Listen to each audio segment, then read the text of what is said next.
Hi there, this is James Wright CNC. So today we're going to talk a little bit about drivers and troubleshooting a small problem here. If we ever want to find out if there's a inherent problem with a driver, or to just make sure that if a motor isn't working, we can rule out parts of the driver or parts of the control system, we can run this test. Now, to every driver there's two sides. We have a output side here and an input side. The input side comes from the breakout board that we use on the system, and then the output side goes directly to the motor.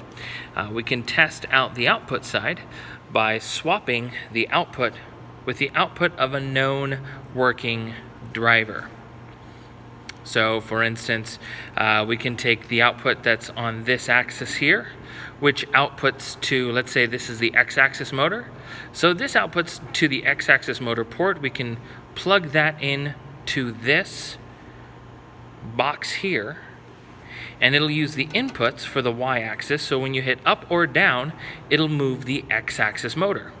If it does move the x-axis motor, that means that the output side here should be working. Or if we swap the one from the y-axis to the x-axis driver, if we hit the left and right button, the motor should move because it's a known working driver.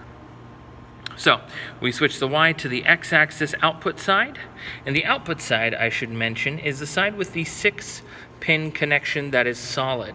The input side is the side that has a 4-pin solid connection and a 2-pin solid connection. So with the output side switched here, we should be able to hit left and right on the x-axis driver to find that the y-axis is moving up and down. If it doesn't, then there may be a problem with this output. But if it does move up and down based off of hitting your left and right button, which is the input values for this x-axis driver, then it's something deeper in the system. So we can swap those back. The next level is to check that the input wires are actually sending the correct input signals. So what we can do is we can remove the inputs from the x-axis, or a known working axis, with the inputs on an axis that we're having trouble with. So we can take the x-axis inputs out and plug it into the y-axis port, removing the y-axis plug in order to make sure that the inputs coming in are actually being evaluated by the driver and outputting correctly.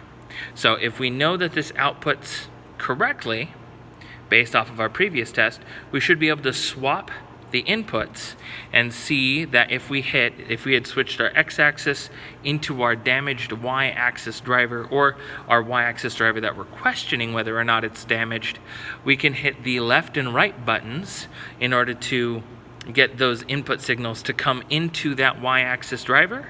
And if the y-axis moves based off of those x-axis inputs, it means that the inputs coming into that y-axis driver is causing our issue. And that's going to come back down to either a connectivity issue where a wire isn't actually